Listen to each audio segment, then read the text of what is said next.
Det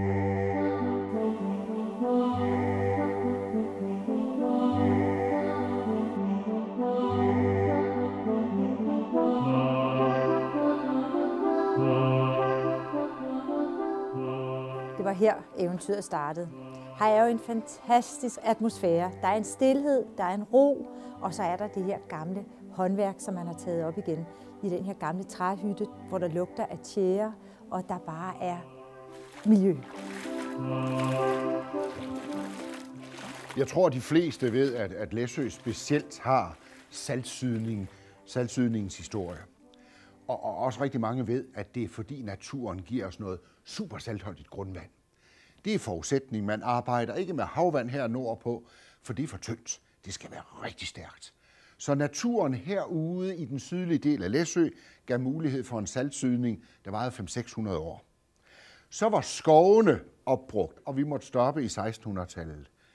Arkæologer kommer til øen i 1990, fordi vi har fået skove tilbage, og det er dybt interessant at høre om så ældgammel historie som saltsydningen. Og jeg er kommet på Læsø hele mit liv, og det var naturligt for mig, at jeg ville gerne være med til at bidrage med et eller andet til øen. Jeg kunne godt tænke mig at have mit eget, og for 10 år siden der stod jeg hernede og hørte på saltsyderen fortælle, hvordan hele produktionen foregår hernede.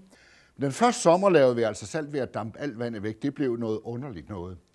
Så var jeg i Tyskland og lærte det, og så opdager jeg 2 ting. Det ene, det er, at saltsydning det er en ædel kunst, hvor der hele tiden bliver vand i rest. Han fortalte blandt andet om, at det her restvand, der er tilbage, restlagen, hvor salt det var, og hvor godt det var. Man havde testet det på psoriasispatienter, og jeg stod og tænkte, det må man da kunne bruge til et eller andet. Den anden ting, jeg lærte, og det var dybt interessant, det var, at alle tyske saltbyer, der var 50 i middelalderen, de hedder noget med Bad, Kur, Bad. Egentlig har de fået det, der hedder kurprivilegier, fordi folk valgfartede til alle de steder, hvor man fremstillede salt. Det har jeg så opdaget, siden det gjorde man over hele verden. Hvorfor? Fordi der er et restprodukt. Det er alle hudfolkene dybt interesserede i. Og den viden får vi så til Læsø i midt-90'erne.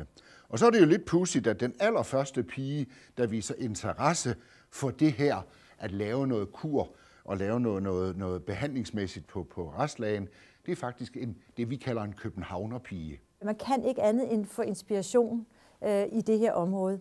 Så der kom ideen, og nu har I hørt, hvad restproduktet er her, at det er den her salte lage, der er nede i den her spand, som næsten er, eller som er lige så salt som det døde hav i Israel. Og faktisk, det meste af den her tube gel, det er den her rødlige væske, der er kommet i, og den er meget, meget salt. Og det er faktisk en gelé, et plejeprodukt, jeg har lavet til folk, som har meget sådan ømfindtlig hud, som har sprækker i huden, sprækker i hælene, folk, som måske ville have godt af at tage til Israel, de kunne have glæde af at bruge det her produkt. Og det er sådan en tynd gelé, men som er meget, meget saltholdigt. Det vil I smage, hvis det er, I kommer til at stikke jer på hånden. Og så sidenhen har jeg fået nogle flere produkter, blandt andet en shampoo, men der er godt nok ikke lige så meget restlag i. Der er kun 7%, men det er nok til, hvis folk de har kløe i hårbunden og er irriteret i hårbunden, til at tage den værste kløe, og også hvis man har skældannelser og sådan nogle ting. Så det er sådan, det er produkter, som kan bruges af alle, men jeg vil sige, det er måske især til folk, som døjer lidt med sådan lidt irritabel hud. Vi er jo så heldige på Læsø, at efter at vi fik afprøvet det her produkt på forskellige patienter, så fik vi jo også mod på at gøre noget større. Og dermed tog vi så initiativet til, at en nedlagt kirke ikke skulle rykkes ned, men skulle have lov til at ombygges til et kurcenter.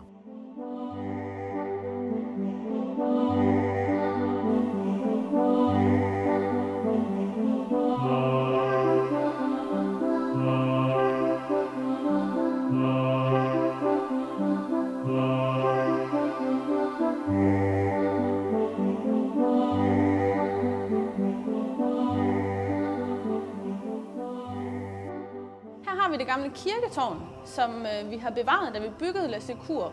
Og hvis man kigger op, så kan man se, at der er åbnet helt op i tårnet herovre. Og det er faktisk noget af det første, du ser, når du kommer ind med færgen her. Og der er altid lys heroppe, så man kan altid se, hvor Læsø Kur ligger henne.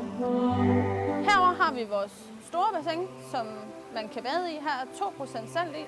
Og herover bagved har vi vores små bassiner.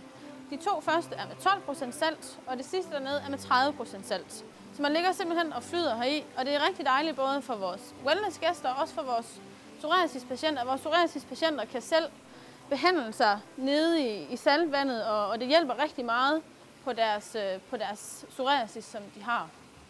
Så nu har vi jo heldigvis også fået Læsø som et valgfartssted, hvor vi kan bade i det gode restvand, hvor vi kan bruge produkterne på huden, hvor vi kan inddampe, altså indsuge dampene og få lindrende behandlinger. Altså i og med, at det er en gammel kirke, så kunne man jo godt få sig til lidt at tro, at der er sådan en religiøs stemning, men det er der måske også på en måde. Altså, jeg tror, alle mærker, når de kommer ind, at der er fred og rolig atmosfære herinde, og det er rigtig dejligt. Summa summarum, det er, at Læsø har det hele. Du har freden, du har naturen, du har saltet, du har kirken, hvor du kan bade. Du har de naturlige ingredienser til at udvikle nye ting. Og det er jo det, der er så vidunderligt ved det her sted. Kun anbefale at komme herop.